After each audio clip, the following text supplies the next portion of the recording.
C'est hyper triste en fait de pas les voir, de pas les avoir en fait, tout simplement. Moi, pour commencer, je suis effondré parce que bah, on se frotte les mains à chaque fois, enfin que la saison déjà sur Terre arrive, parce que moi perso, j'aime beaucoup cette surface. On voit beaucoup de choses, c'est toujours très intéressant, pas plus qu'ailleurs, mais ça l'est malgré tout. C'est un changement dans l'année et de pas voir Nadal et Alcaraz, je trouve, sur alors Monte-Carlo, et j'espère les voir derrière. Enfin, on sait pas, on connaît pas vraiment la nature de leurs blessures. C'est difficile de savoir quand Nadal sera de retour. Bon, je pense que lui, dans son esprit, prendra zéro risque.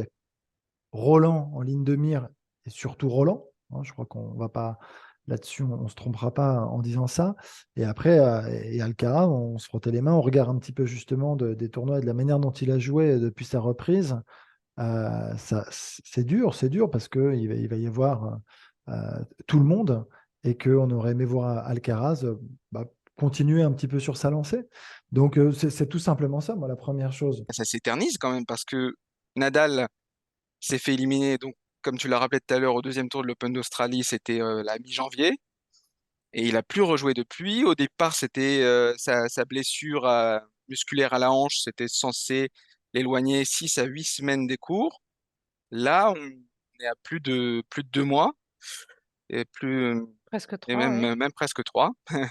Donc oui, ça devient un peu préoccupant, surtout que vu l'âge qu'il a et les antécédents de blessures qu'on connaît. Quant à, quant à Alcaraz, en fait, ce qui est très frustrant, alors Alcaraz, on n'a pas non plus de date, mais il est jeune, on peut espérer qu'il récupère assez vite et qu'il soit au moins là à Madrid aussi, peut-être un peu avant.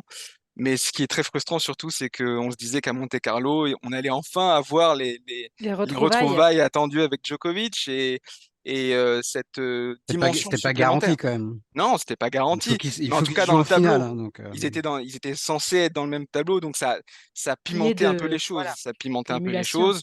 On se disait là, que la saison entrait dans une nouvelle dimension presque, hein. Et là, c'est un peu embêtant, c'est vrai.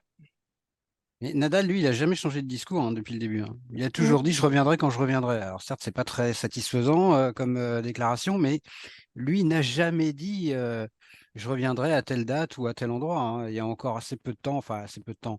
Il y a un mois et demi, il disait je reviendrai peut-être à Monte-Carlo, peut-être à Barcelone, peut-être à Madrid. Je n'en sais rien du tout. Donc lui, la seule chose qu'il dit, c'est je ne sais pas. Après, qu'il y a eu des extrapolations, des communications plus que maladroites, hein, parce que c'était carrément une Oui, une fake news. fausse annonce. Bah oui, je ne sais pas comment on en est arrivé là. Alors, c'est vrai que le fait que Federer ait lui aussi pensé que Nadal serait là, peut-être aussi que dans un de ces tournois, on a eu des échanges avec Rafael Nadal ou avec son staff qui a été peut-être un petit peu optimiste à une certaine période et qu'il y a eu une extrapolation. On saura probablement jamais le vrai du faux là-dedans. Mais en tout cas, Nadal, lui, dans sa communication, n'a jamais rien laissé filtrer. Alors oui, c'est très très dommage évidemment parce on a hâte de le revoir et puis la terre battue arrive, la terre battue c'est chez lui. Bon maintenant Nadal et Monte-Carlo, ça a longtemps été une grande histoire d'amour, mais il a plus gagné depuis 2018. Il a peu joué d'ailleurs depuis 5 ans. Eh oui. Donc fondamentalement, je suis pas sûr que sa présence aurait pesé complètement sur le destin du tournoi, mais c'est sûr que ça aurait été l'événement avec le retour de Novak Djokovic.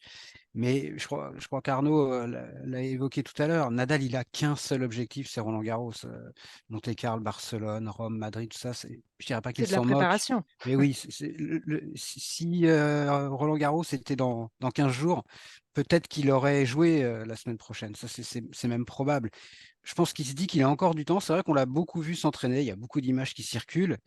Et quand on le voit, c'est tentant de se dire, oh, bah, tout a l'air de très bien aller, mais il y a un monde entre pouvoir s'entraîner normalement et être prêt pour la compétition. Je continue de penser qu'il est dans les temps pour Roland-Garros. L'année dernière, rappelez-vous, il a quand même très très peu joué sur Terre hein, avant Roland. Ça l'a pas empêché de gagner. Alors c'est vrai qu'il a 12 mois de plus. Il a connu beaucoup de blessures encore depuis, donc c'est forcément préoccupant. Mais à mon avis, dans son esprit, c'est tout pour Roland. Ce qui se passe avant n'a entre guillemets aucune importance. Et le seul objectif, il est là. Donc lui, il voit cet horizon et je pense qu'il se connaît très très bien. et qu'il se prépare pour ça. Maintenant, évidemment, il aura besoin de jouer avant Roland, mais il a encore du temps pour ça. Et Monte-Carlo, c'est pas la prio.